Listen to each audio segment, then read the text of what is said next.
토론에 앞서 한림의대 감염내과 이재갑 교수님께서 코로나19 대응 경과 및 과제라는 주제로 발제해 주시겠습니다. 무대로 올라오시는 동안 이재갑 교수님 이력을 소개해 드리겠습니다. 이재갑 교수님께서는 고려대학교 대학원 의학과 석박사를 졸업하시고 한림대학교 강남성심병원에서 현재 감염관리실장님으로 재직해 계십니다.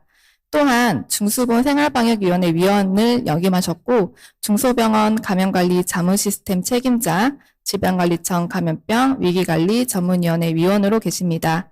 이재갑 교수님 발제 부탁드립니다. 회중들께서는 환영의 박수 부탁드립니다.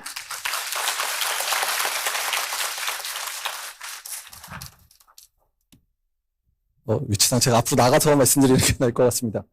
이렇게 목포에 올 수 있게 해주셔서 너무 감사합니다. 사실 부모님 고향이 고흥이거든요. 그래서 전라도를 방문할 수 있는 기회를 주셔서 또 감사드리고요. 그리고 그러니까 오늘 잠깐 여기 오기 전에 전남도청에서 뭔가 준비하고 계시더라고요. 그래서 인터뷰를 잠깐 따드렸는데 거기에 이제 말씀드렸던 것 중에 하나가 코로나19가 이제 하는 동안에 저도 이제 뭐 자문회의 이제 자주 참석하다 보니까 시도 자료들을 되게 많이 받게 되거든요. 근데 거기서 많이 놀랐던 것 중에 하나가 그러니까 전라남도가 예방접종률이 전국 지자체에 제일 높더라고요. 그래서 사실 쉽지 않은 부분, 특히 노인 인구가 많기 때문에 사실 의료 접근성도 많이 어려운 상황인데도 불구하고 공공의료원에 계신 분들, 또 여기 의사회장님 비롯해서 많은 분들이 노력해 주셔서 그런 부분 달성했던 부분들.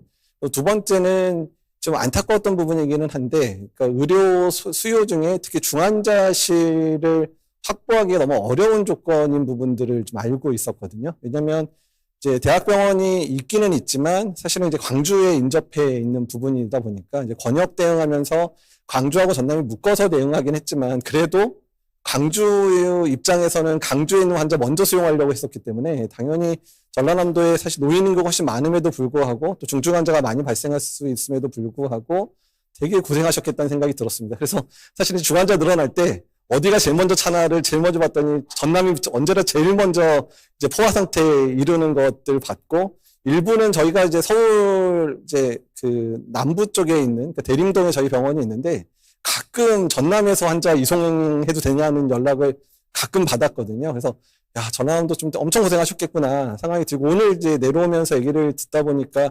여기가 모르겠습니다. 이제 광주가 이제 광역시가 되면서 이렇게 독립이 된 이후에 전라남도가 상당히 많은 어려움들을 겪으셨겠, 특히 의료적으로 어려움을 겪으셨겠다는 것들을 봤고, 그럼에도 불구하고 여러 지표나 이런 부분들이 전라남도가 정말 우수한 부분들을 보면서 정말 애쓰셨겠구나 하는 생각이 들고 사실 좀 뭉클했습니다. 이게 상황이 정말 안 좋은데도 불구하고 이 정도 달성하려고 그러면 사실 그냥 여기 계신 분들이 그냥 자기 자리에서 정말 죽도록 고생한 거 말고는 사실 그렇잖아요. 사실 없는 자원 가지고 최대한 노력을 해서 이 정도까지 갔다는 건 그만큼 헌신하셨던 부분들이라는 생각이 들어서 그래서 저도 개인적으로 되게 감동도 받았고 감사하다는 마음을 좀 드리고 싶었습니다. 오늘 이제 주로 이제 말씀드릴 부분들은 이제 국가 차원의 이제 감염병 대응에 필요한 방향들을 오늘 주로 말씀을 드릴 겁니다. 사실 지자체와 관련된 얘기들은 토론자분들이 또 발표 파일을 준비를 하셨기 때문에 이제 요소마다에 대한 부분들은 이제 각 토론자들께서 말씀해 주실 거고 저는 주로 국가 차원의 대응 그리고 앞으로 우리가 팬데믹을 겪을 때 어떤 식으로 가야 되는지에 대한 부분들 중심으로 말씀을 드리겠습니다. 사실 논란이 많이 났습니다. 마스크 거리두기, 비과학적이라는 얘기들도 많이 하고 또 어떤 면에서는 우리가 할 수 있는 최소한의 조치다라는 얘기들이 있는데요. 코로나19의 유행 상황을 저희가 두 단계로 나누면 백신이 충분히 공급이 돼서 접종을 할 수 있었던 시기를 기준으로 그 이전하고 이후를 나눌 수밖에 없습니다. 그러니까 새로운 팬데믹의 가장 중요한 개념은 우리가 감염됐거나 또는 백신을 맞았거나 해본 적이 없는 바이러스가 유행을 하기 때문에 극소수의 사람이 감염되더라도 대규모의 유행이 일어날 수 있고 이제 사회 내에서의 대규모의 감염자가 발생할 수밖에 없는 상황이기 때문에 어쩔 수 없이 마스크 착용, 그다음에 거리 두기를 통해서 사람들 간의 접촉을 차단할 수밖에 없는 상황이 만들어질 수밖에 없거든요. 근데 그 부분을 경감할 수 있는 유일한 방법이라고 한다면 백신 접종이 시작돼서 어느 정도 감염병에 대한 이제 전파력들을 차단하는 측면, 또 전파력 차단이 충분하지 않더라도 중증 감염자 숫자를 줄여서 의료 대응 체계가 버틸 수 있게 만드는 게 가장 중요한 부분이거든요. 그래서 백신 접종이 충분히 이루어지기 전에는 어쩔 수 없이 마스크 거리두기, 특히 우리나라는 그중에 더 잘하고 있는 역학조사, 여기 계신 많은 분들이 역학조사에도 관여하셨는데 이 세 가지로 버텼다고 보시면 될 것 같고, 백신 접종이 충분히 이루어진 다음에는 백신 접종을 열심히 맞춰서 적어도 고위험군에 해당되는 분들이 중증으로 진행하지 않아서 적어도 중환자실이 부족해서 난리가 나는 상황은 최소화시키는 게 가장 중요한 정책입니다. 그래서 많은 분들이 뭐 마스크 회의론이나 이런 부분을 얘기하는데 그런 오해가 있었던 부분들도 오늘 좀 말씀드릴 겁니다. 그러니까 이런 부분입니다. 그러니까 그 어떤 특정한 감염병이 유행을 하기 시작했을 때 특별한 조치를 하지 않고 그냥 환자가 이렇게 발생을 하게 되면 의료 대응 체계가 무너질 수밖에 없거든요. 근데 의료 대응 체계라는 거는 아무리 늘려봐도 한계가 있습니다. 그래서 백신 접종이 충분히 이루어지기 전 상황에서는 유행 상황 자체를 꺾어서 의료 체계가 감당 가능한 수준 정도까지 유행을 완화시키는 게 가장 중요합니다. 그러니까 그 부분을 우리나라가 잘했기 때문에 사망자를 델타 이전까지 전 세계에서 몇 등 안에 드는 정도로 사망자 발생을 막을 수 있었던 측면이었고요. 그 다음에 이 부분을 이제 백신 접종을 통해서 이렇게 중증 환자 자체가 아예 발생하지 않게 만들게 되면 의료 대응 체계가 버틸 수 있는 거잖아요. 그래서 백신 접종 이전의 정책과 백신 접종 이후의 정책은 달라질 수밖에 없다. 특히 백신 접종이 나왔을 경우에는 접종률을 얼마나 잘 올리느냐가 그 지역사회가 의료 체계가 버틸 수 있느냐 버틸 수 없느냐를 결정하는 주 키가 되는데, 아까도 말씀드렸던 대로 지자체 중에서 전라남도가 예방접종률 최대한 높인 거, 어쩌면 그랬기 때문에 열악한 의료 상황들을 그래도 어떻게 해서든 버틸 수 있는 힘이 됐다는 생각들을 하게 됩니다.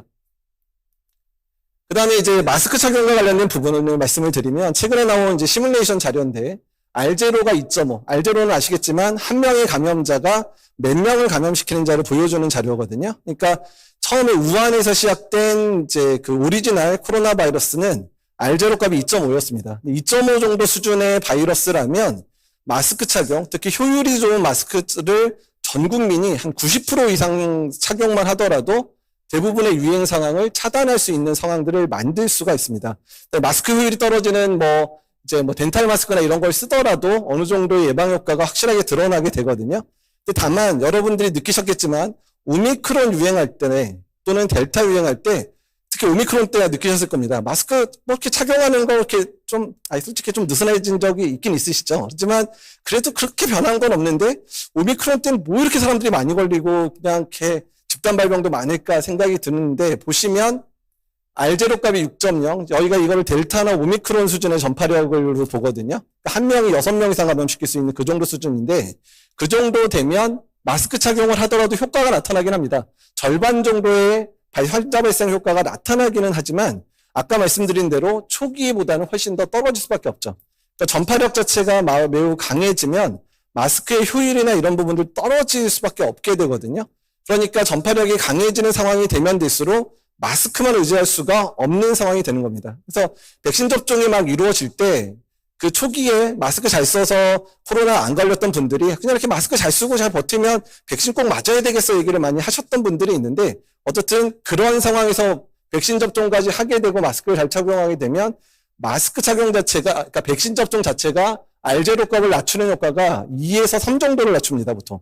그러니까 그러면 어떤 수준이 되죠? 백신을 잘 맞으면 이 정도 수준 정도까지 전파력의 범위를 떨굴 수 있는 상황이 되다 보니까 마스크 착용 잘하고 백신만 잘 맞아도 어느 정도 버틸 수 있는 상황을 만들어내는 거거든요. 다만 그럼에도 불구하고 이제 변이나 이런 것들이 출현할 때마다 백신 효과가 떨어지다 보니까 백신 맞고 나서 한 3개월에서 6개월은 안전하게 지내지만 6개월 지나가면 계속 재감염되거나 또 감염되거나 이런 것들이 보여지고 있습니다. 그래서 최근에 이제 여러 결과들 보게 되면 백신 접종을 마지막에 언제 했느냐가 본인이 재감염될 확률을 정해준다라고 얘기가 나옵니다. 그래서 마지막 접종을 하고 6개월까지는 대부분 재감염의 위험을 막고 있지만 6개월이 지나면 재감염 확률은 확실하게 올라간다 얘기를 하거든요. 아마 여기 계신 분의 많은 분들이 마지막 접종하고 6개월이 지났거나 아니면 마지막 감염되고 6개월이 많이 지나셨을 겁니다. 그러니까 이제 재감염의 위험성에 노출이 되기 시작했다는 얘기인데, 어쨌든 마스크 착용, 백신 중요하다는 것을 말씀드리는 부분이고요. 예, 비슷한 거 말씀드리는 겁니다. R값이 계속 올라가면 올라갈수록 마스크 착용에 효과가 떨어지는 부분들, 그러니까 전파력이 강한 바이러스가 계속 나오면 나올수록 어쨌든 백신 접종이 더 중요해질 수밖에 없다라는 부분들을 역으로 말씀드리는 거라고 생각하시면 됩니다. 그리고 이제 한국의 거리두기 관련된 부분에 있어서 이제 특히 가장 비판을 받는 부분들이 거리두기를 하는 거는 당연히 중요합니다. 그래서 우리나라만 열심히 한 거 아니고요. 외국도 정말 열심히 했거든요. 근데 이제 우리는 한국 안에만 있다 보니까 한국이 되게 빡세게 거리두기를 한 거라고 많이 생각을 하시는데 이게 뭐냐면 이제 그 거리두기 강도를 점수화시킨 겁니다. 점수화시킨 인덱스인데 이거는 이제 이런 데이터만 모으는 데 나와 있는데 보시면 알겠지만 한국이 몇 점 사이에서 왔다 갔다 하냐면 이때가 이제 1차 유행 때에 해당되는데 그러니까 대구 경북 때 뭐 거의 80점까지 이때는 거리두기 얘기도 안 했는데요. 그냥 국민들이 알아서 안 돌아다니셨거든요. 근데 거리두기를 본격적으로 시작을 했는데 우리나라가 보통 60점대에서 왔다 갔다 하고요. 그다음에 이제 오미크론 시기 지나면서 거의 이제 제로 수준까지 떨어졌죠. 근데 보시면 알겠지만 미국이라든지 영국 같은 경우에는 그때 1차 유행 때 거의 80점, 여기는 거의 100점입니다. 영국은 아예 집 밖에 한 발자국도 못 나가게 막아버렸거든요.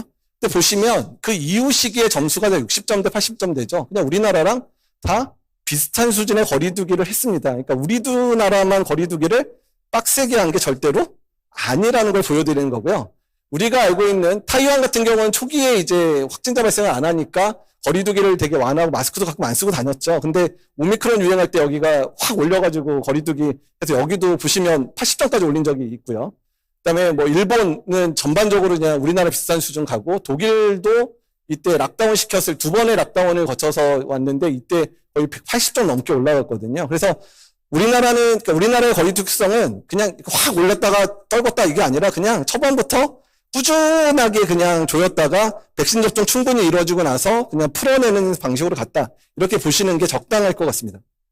예. 그래서 사망자 범위를 보시면 초과 사망률인데요. 우리나라하고 타이완, 재팬이 전반적으로 초과 사망률이 매우 낮죠. 인구 이제 10만 명당 이제 100명 수준에서 머물러 있죠. 누적 초과 사망률인데 미국 보시면 우리나라의 4배입니다. 영국도 마찬가지고 독일도 우리나라의 3배 정도거든요. 그러니까 특별하게 거리두기 예방접종 전략을 잘 했기 때문에 우리나라가 일단은 사망자를 예방하는 측면에 있어서는 충분하게 효과를 누렸다. 이거는 뭐 전 세계가 인정하는 부분입니다. 그래서 OECD에서 나오는 이제 그래프를 보시면 그때 코로나19 초기에 대부분의 국가들이 초반에 대응을 잘 못해서 락다운까지 가면서 경제가 위험한 수준까지 확 내려갔는데 우리나라는 그런 부분들을 아주 락다운까지 가지 않는 상황에서 역학조사도 열심히 하고 검사도 열심히 하고 이래가지고 이 정도로 낮춰서 가장 회복이 빠른 국가로 인정을 받는 부분, 그러니까 경제적으로도 코로나19 피해를 최소화시킨 국가로 뽑히고 있고요. 근데 다만 한 가지 우리가 이제 좀 반성해야 되고 앞으로 조심해야 될 게 뭐냐면 소상공인과 자영업자들이 주로 거리두기의 피해를 전적으로 본 분들이고 또한 일용직 노동자라든지 플랫폼 노동자들이 가장 고통스러운 시간을 지냈음에도 불구하고 그 사람들에 대한 보상이 충분하지 않았다라는 부분이 가장 걸림돌에 해당되는 부분이 될 겁니다. 왜냐하면 어떻든 새로운 팬데믹이 일어나도 거리두기 없이 대응할 수는 없거든요. 근데 이번에 보상을 충분히 못해서 자영업자나 소상공인들이 내가 죽도록 참고 버티고 일도 안 하고 이러면서 버텨줬는데 정부가 강제로 일도 못하게 하고 쉬게 만들었는데 그에 대한 보상을 안 했네. 그럼 새로운 팬데믹이 됐을 때 소상공인이나 자영업자나 일용직 노동자들이 정부의 방역에 동참할 거냐? 그걸 보장할 수 없게 된 부분이 가장 큰 이번 대응에 있어서의 어쩌면 우리가 가진 이제 약점이 되지 않을까 생각이 듭니다. 비교를 하면 보시면 알겠지만 프로그램 자체가 거의 뭐 우리나라는 외국에 뭐 반도 못 돌아가는 반이 뭡니까? 4분의 1도 못 돌아가는 상황이고요.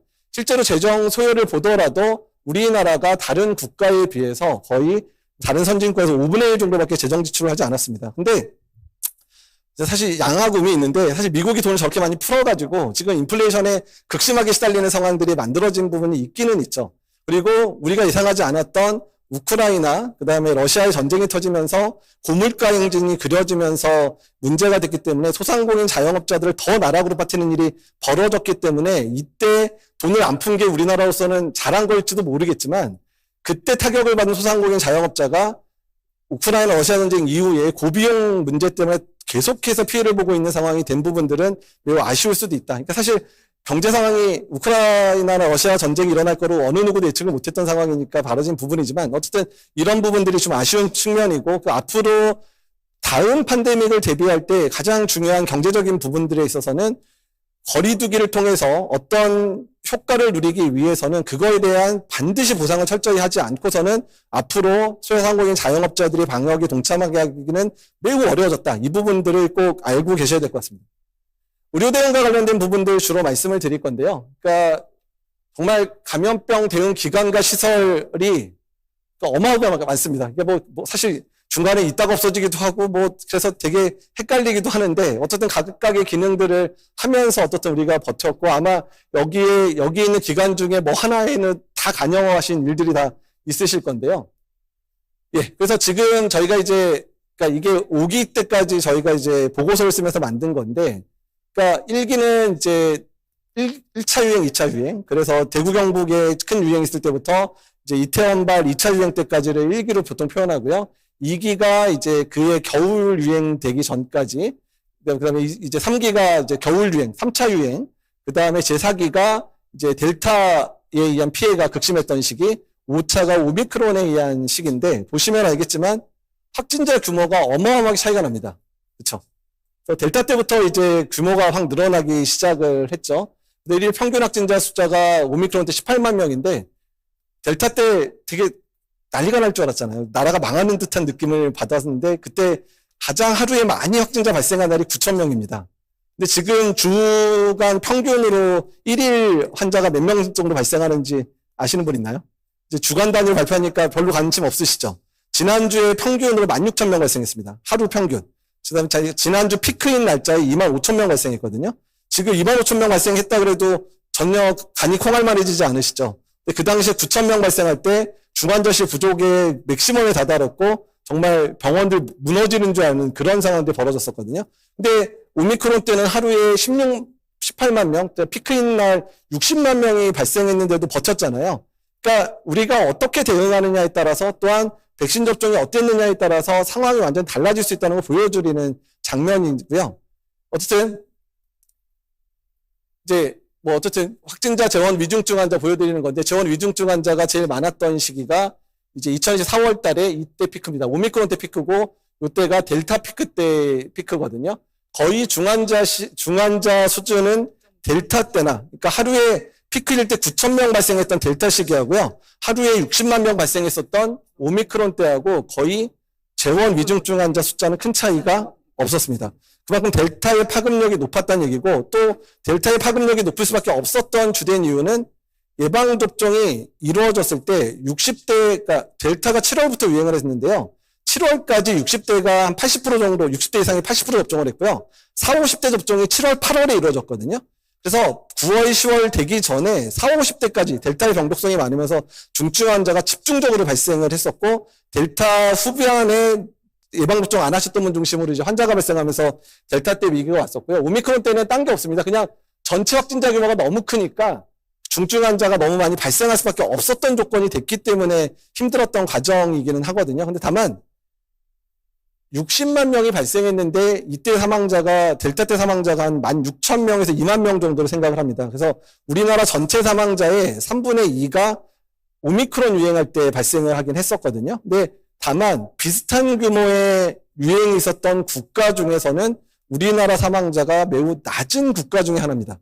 그 이유가 이게 좀 아이러니한데요. 델타 때 아까 좀 중증 환자 많이 늘었다 그랬잖아요. 그다음에 40, 50대들도 중증 환자 빠지니까 델타 걸리면 거의 죽어. 안 돼. 그러면서 델타가 한참 문제였던 11월, 12월에 60대 이상의 어르신들이 예방접종, 3차 예방접종을 무진장 맞았습니다. 그래가지고 12월이 넘어갈 때 우리나라 60대 이상 어르신들의 3차 예방접종 접종률이 90%를 넘었거든요. 근데 그때 그 델타가 겁을 나게 해서 만들었던 그 90%가 오미크론 때 한 2만 명 사망하는 정도로 넘어갔고요. 만약에 그때 60대 이상이 90% 이상 접종을 안 했다면 이때 2만 명이 아니라 10만 명에서 20만 명도 사망했을 가능성이 높은 상황이었거든요. 그래서 우리나라가 그나마 버틴 거 델타 때 공포 때문에 3차 예방접종률이 확 올랐고 그거로 인해서 오미크론 때 사망자 수가 예상보다 전체 확진자 규모보다 적었기 때문에 그나마 사망자를 3만 명대로 묶을 수 있었다. 이렇게 보시면 될 것 같습니다. 예, 그래서 이제 저희가 이제 보여드리는 부분들은 그러니까 시기가 지나면서 중증 환자가 발생하는 부분들을 보여드리는 건데 어쨌든 중증 환자를 주로 진료했던 병원들이 초기부터 대부분 상급종합병원들이 진료를 했는데요. 시기가 넘어가면서 중증 환자가 늘어나기 시작하면서 종합병원이 보는 중증 환자가 일부 늘어나기 시작했습니다. 저거가 바뀐 시점이 지역 거점 병원들을 지정하면서 거기서 중환자실을 많이 보기 시작하면서 생긴 이제 역전 상황이긴 하고요. 일부 병원들도 오미크론 시기에는 중증 환자 일부를 봤었거든요. 근데 어떻든 간에 중환자실은 충분히 늘려놔서 중증 환자를 볼 수 있는 여력은 많이 만들기는 만들었는데 그럼에도 불구하고 여러 문제점들이 있었던 것들을 기억을 하실 겁니다. 이제 그건 차차 말씀을 좀 드릴 거고요. 예. 그리고 준중증 환자에 관련된 부분들도 대부분 거점 병원들이 환자를 많이 받고 마지막에 병원급들이 이제 환자를 많이 봐주면서 버텼거든요. 그러니까 주로 중증 환자인데 회복기 또는 처음에 발병했을 때 산소, 인공호흡기 달 정도 아닌 분들이 준중증 병실 갔는데 어쨌든 민간 병원들이 동원되기 시작하고 여러 행정명령을 통해서 동원되기 시작하면서 버틴 부분들 말씀드리는 부분이고요. 그리고 중증증과 관련되어 있는 부분들도 보시면 종합병원과 병원급들이 버텨주면 상급종합은 이제 중증 환자 중심으로 진료한 거고 종합병원 병원들이 주로 봤던 부분, 특히 병원급 의료기관들이 이제 많이 합류하면서 전체 이제 그 입원 환자들을 해결했다는 걸 보여드리는 겁니다. 병상거동률을 보게 되면 전반적으로 가장 어려웠던 사기 시절에 중환자 병상률이 거의 80%까지 올라갔습니다. 이때. 그러니까 의사들이 생각할 때 가장 큰 어려움이 있었을 때는 델타의 피크, 2021년 11월 달이 가장 큰 위기였거든요. 그때 중증병상 확보가 늦어지기 시작하면서 거의 중증병상이 90%까지 차기 시작했고 그때 아마 기억하시겠지만 올스탑이었습니다. 요양원이나 요양병원에 있는 중증 환자 한 명도 전원 못 시키는 상황이 진짜 벌어져서 실제로 공포 상황이 요때 한번 발생했고 두 번째가 요 시기입니다. 오미크론 시기에 70% 정도 됐을 때도 문제인데 근데 이게 좀 그게 선점, 그러니까 일단은 2,800개 정도까지 늘려놨으니까 병상 점유율이 별로 높지 않게 보이는데요. 델타 때 어떤 경우를 했냐면 요양병원이나 요양원에서 발생한 중증 환자들을 그대로 중환자실로 옮겼더니 중환자실 너무 빨리 차버리고 안 빠지는 상황들이 벌어져서 오미크론 때 아예 요양원, 요양병원의 중증 환자 중에 특별하게 보호자가 치료를 원하지 않는 환자들 같은 경우에는 아예 솔직히 말씀드리면 전원을 틀어 막았습니다. 예. 어차피 적극적인 치료 원하지 않는 사람인데 옮길 수 없는 것도 있지만, 근데 사실 거기에 묻혀져 있는 부분들은 그냥 지금 상황이 옮기셔도 그다지 소생 가능성도 없고 이런 식으로 얘기를 하면 어느 보호자가 대학병원 가서 또 치료받으려 하겠어요. 그러니까 이 병상의 어폐가 뭐냐면 이전에 델타 때는 옮겼던 많은 환자들을 아예 전원을 안 시켜서 남은 여유 병상이라는 겁니다. 그래서 그때 제가 솔직히 말하면 그때 정부 비판을 엄청 강하게 했는데 요양원하고 요양병원에서 난리가 나가지고 환자가 발생하는데 전원은 안 돼. 그냥 꽉 막혀 있어. 거기서 돌아가시나 마나 해결도 못하고 있는 상황인데 계속해서 방송에는 중증병상 남아도니까 괜찮다라고 얘기를 했죠. 그때 전남도 상황은 중환자실 100% 다 차 있었을 상황으로 제가 기억하고 있거든요.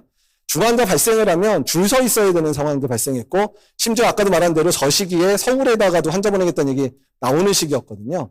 그래서 앞으로 그러니까 이런 부분들, 이건 사실 의료 윤리적인 부분 때문에 그러니까 누가 전원을 시킬 거냐 말 거냐를 결정을 하는 부분에 있어서 의사들도 마찬가지고 그런 전원을 맡고 계신 분들도 이걸 옮기냐 말아야 되냐를 결정할 때 못 옮기는 상황에서 이거 누가 윤리적인 부분 또 법적인 부분을 해결해 줄 건가에 대해서 지침을 만들어줘야 되는데 어느 누구도 말을 못하고 그냥 시시거리면서 그냥 어쩔 수 없으니까 틀어막아 그냥 옮기지만 이런 상황. 심지어 감염내과 의사가 이 환자를 옮겨야 되는 환자라고 연락을 했는데도 이 환자 못 옮깁니다. 이런 상황들이 실제로 벌어지는 상황이었다 보니까 밤새 정말 많은 병원과 이제 전원 담당자들이 밤을 새면서 꼬박꼬박 전화해서 병실 없냐 해가지고 전국에 있는 모든 대학병원에 전화하는 상황들이 이때 벌어지고 있었거든요. 그래서 앞으로 중환자실이 몇 프로 남았느냐 가지고 얘기하기 전에 요양원하고 요양병원의 환자들이 잘 해결되고 있느냐를 먼저 논의하고 나서 전원 얘기를 해야 된다는 얘기를 좀 드리는 부분입니다. 예. 어쨌든 병실이 이제 늘어나는 부분을 보여드리는 건데요. 행정명령이 2021년 11월에 처음 내려졌고요. 그 이후에 8번이 내려졌습니다. 근데 보시면 행정명령으로 인해서 병상 확보할 때 초기에 40일이 걸렸거든요. 근데 이미 병원들이 한번 행정명령 내렸다가 또 뺐다가 하니까 그 다음 좀 어느 정도 시간이 지나니까 2022년 초가 되니까 2주만 줘도 병상을 확보를 하기 시작했어요. 그러니까 경험을 한 거죠. 어떻게 만들면 병상 확보도 쉽고 인력 동원하는 게 나아져. 그래서 초기에는 40일 정도, 거의 한 달 이상이 걸리지만 어느 정도 능숙해지면 거의 2주만 되더라도 중환자실을 만들어내더라. 이런 부분이 나왔고. 예, 그다음 6차 유행 때 보여드린 거, 작년 여름 유행 때 보여드린 이번 넘어가고요. 그리고 어떻든 6차 유행 때는 이때 델타 때 경험했던 것 때문에 많이 만들어 놓은 부분들이 봤는데 작년 여름 때 병상 수확 줄였죠. 그러니까 조금만 늘리더라도 해서 지정병상 취소한 거 다 회복시키고 막 난리치면 작년 여름 지냈던 거 기억할 텐데 어쨌든 없애고 빼고는 이제는 능숙하게 하고 있는 거고요. 그다음에 공공병상수는 계속 늘리기는 했지만 여기 뭐 김대영 원장님 되시기는 하지만 좀 이따 얘기하실 것 같아요. 공공병원 얘기 많이 하지 않겠습니다. 어쨌든 민간병원 보시면 언제 크로스가 되냐면 그 중간에 보시면 민간병원들이 행정명령 내리기 시작하면서 4기 넘어서부터 이제 델타 넘어가면서부터 민간병원이 환자 보는 상황이 확 늘어나거든요. 근데 문제는 민간병원을 늘리기 전에 공공병원을 완전히 다 소진시켜버렸잖아요.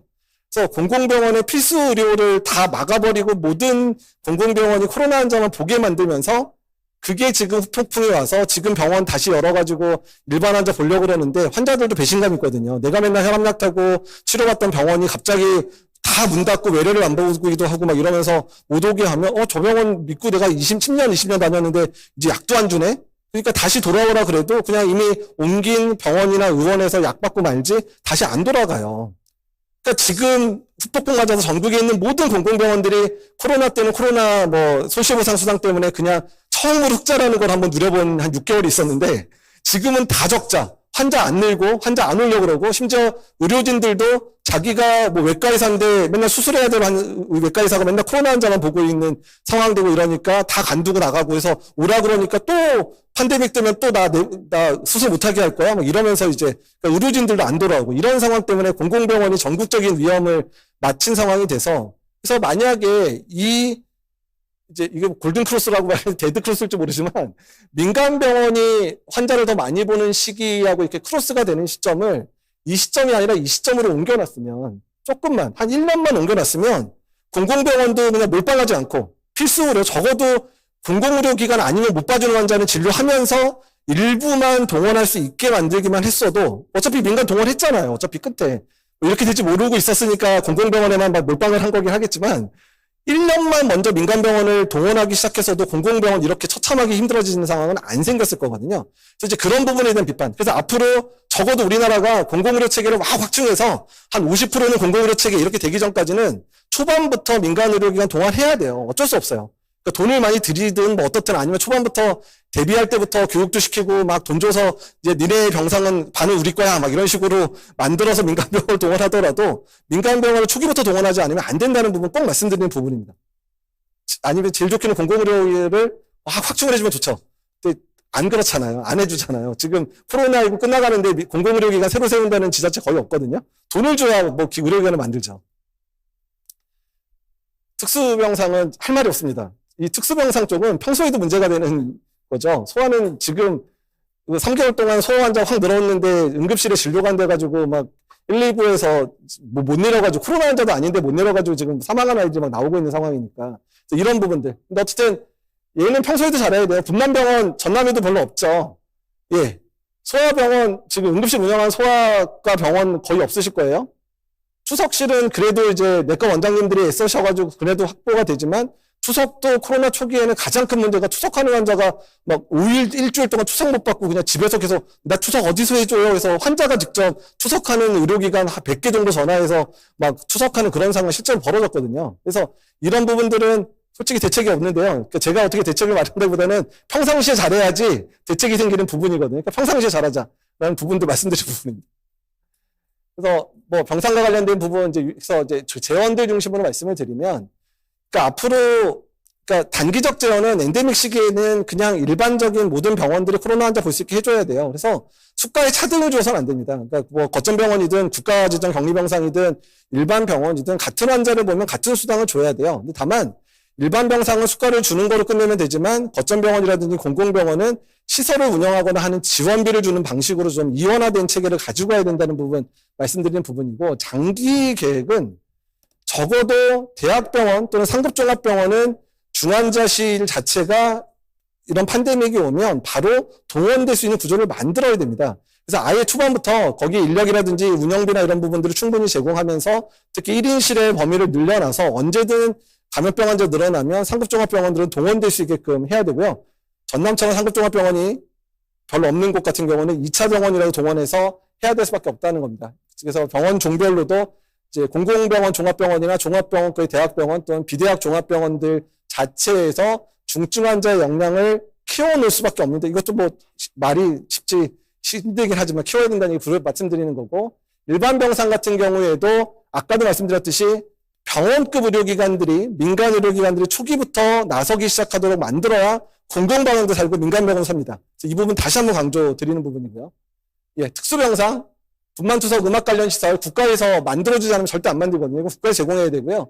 인력에 대한 정기교육 실시, 그다음에 기본적으로 분만 관련 인력, 소아 관련 인력에 대한 장기적인 확충 계획. 여기는 월급을 3배, 4배 주더라도 만들어야 돼. 이건 이랬다가는 그러니까 저는 다 얘가 이미 다 대학생이고 이래서 전 다시 애 낳을 일 없지만 예, 저희 애들이 애 낳을 때 진짜 분만하려고 그러면 서울밖에 분만병원 없는 그런 날이 올지도 몰라요. 그다음에 애들 예방접종하는데 예방접종할 데가 없어가지고 한 30km 뭐 차 타고 가는 이런 일 벌어질지도 모르기 때문에 이 부분들은 정부 차원에서 아예 아주 대폭적으로 아주 개혁을 할 준비를 해야 됩니다.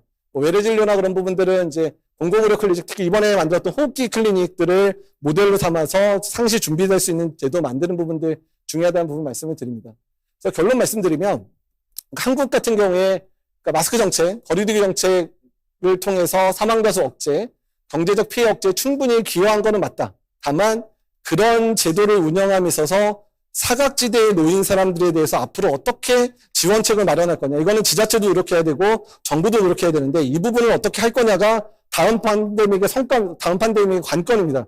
그러니까 이 부분 해결을 못하면 다음 팬데믹 때 그래도 뭐 우리나라 분들은 욕은 죽도록 하더라도 위기 닥치면 그래도 내가 해야지 뭐 이렇게 해주세요. 그러니까 이게 한국인의 정서인지 모르겠지만 좀 가끔은 이제 그렇지 않아도 되는 좀 나라가 되면 좋겠거든요. 시스템적으로 좀 잘 맞춰줘가지고 내가 손해보면 그 손해보는 거 정부가 알아서 지원해주고 막 이러는 그런 나라가 돼야 되지 않겠습니까? 세계 7대 경제 대국이? 이런 생각하고요. 그 다음에 백신 접종, 3차 접종까지 매우 높은 접종률로 엔데믹으로 사망자 급증을 막을 수 있었다는 거 아까 말씀드렸는데 다만 추가 접종의 접종률 저하가 가장 큰 문제입니다. 작년에 2차 접종, 5차 접종이라고 했던 2차 접종의 60대 이상 접종률이 몇 프로인지 아시는 분 있습니까? 전남은 높았을 것 같아요. 전남은 한 50% 된 것 같은데 전국 단위에 35%였어요. 저는 황당한 게 3차 접종까지 90%를 맞았던 60대 이상이 5차 접종이 됐을 때 35%밖에 안 맞았거든요. 근데 그분들이 5차 접종 안 맞은 65% 분들이 뭐 대부분 걸리기는 했지만 지금 그 걸린 분들이 접종한 지도 1년이 넘기 시작했고 걸린 지도 1년이 넘기 시작했거든요. 언제 위기가 올까요? 올해 겨울 되면 거의 1년 반 넘는 분들이 수두룩해집니다. 그리고 더 문제는 올해 인플루엔자도 애기들만 걸렸거든요. 어른들은 안 걸렸어요. 정말 재수없게 10월, 11월에 뭐 코로나19 예방접종 60세 이상 예방접종률 한 30% 나오고 근데 인플루엔자는 그렇게 코로나 안 맞으면서 작년에 인플루엔자도 80% 맞고 전남은 거의 90% 맞았더라고요. 그래서 왜 이 인플루엔자는 90% 맞고 코로나19는 30%밖에 안 맞는지 모르겠는데 어쨌든 그런 상황이 됐는데 만약에 이번 겨울에 노령층에서 인플루엔자와 코로나19 동시 유행을 하면 유행의 규모가 크지 않더라도 전남 같은 경우는 당장 중환자실 부족 상황 금방 올 수 있습니다. 그래서 노인층에 대한 부분들 이 두 가지 코서큘레이션 안 하게 하는 부분 어떻게 할 건지 예방접종밖에 없어요. 지금 남아있는 거는 예방접종밖에 없다는 거를 꼭 기억을 해주셔야 돼서 예방접종을 어떻게 올릴 건지를 고민 한 3개월 동안 축도록 고민하셔야 되는 상황이 왔다는 거 말씀드리는 거고 그리고 의료 대응은 대비가 없어 대응에 많은 걸 소진했다. 격리실, 음악 격리실 초반에 좀 많이 대비해놓고 그러니까 유행 오기 전에 먼저 대비를 해놨으면 대학병원들한테 수가 10배씩 주면 살 필요 없었을지도 몰라요. 급하니까 빨리 동원해야 되니까 중환자실 하나 만들면 일반 수가 10배 줬고요. 비워놓는 병상이 5배 줬거든요. 근데 이제 뭐 올해 또 깎기는 했지만 근데 만약에 초반부터 이런 대비 시기에 중환자실을 많이 충분히 준비를 해놨다 그러면 그렇게 돈 안 줘도 그냥 동원할 수 있는 방법이 되거든요. 그래서 한국의 코로나19 대응 평가를 할 때 대응은 뭐 최상급이다. 대비는 빵점이다. 대비만 잘해놓으면 대응할 때 들어가는 비용에 반은 아꼈을 거다고 얘기를 하고 있거든요. 대비에 투자하는 거 10분의 1만 투자해도 대응에 들어가는 비용의 반을 절약할 수 있다는 부분들을 이제 기억해 주면 좋을 것 같고요. 그래서 마지막 부분들, 그러니까 앞으로도 사회적인 문제, 뭐 거리두기 이런 것도 중요하지만 궁극적으로는 의료 대응 체계에 대한 부분들을 우리가 개편하지 않고서는 다음 팬데믹을 준비할 수 없습니다. 특히 전남처럼 의료 대응 체계가 취약한 곳들은 다음 팬데믹 대비하기 위해서 정말 많은 노력들이 필요하고 그런 부분들을 강조해서 그럼에도 불구하고 우리가 이렇게 애썼는데 다음번에는 그렇게 마음 졸이지 않게 해달라고 여기 행정안전부에서도 나오셨지만 이제 보건복지부도 그렇고 잘 상대하셔서 전남 지역이 다음 대응 때는 이렇게 마음 졸이는 상황 없이 그리고 정말 인력을 갈아가지고 그냥 예방접종 죽도록 하고 아니 원래 그렇게 계속 해야 되긴 하겠지만 그렇게 마음고생하시면서 대응하지 않았으면 좋겠다는 생각을 합니다. 예, 이거를 마치겠습니다. 감사합니다.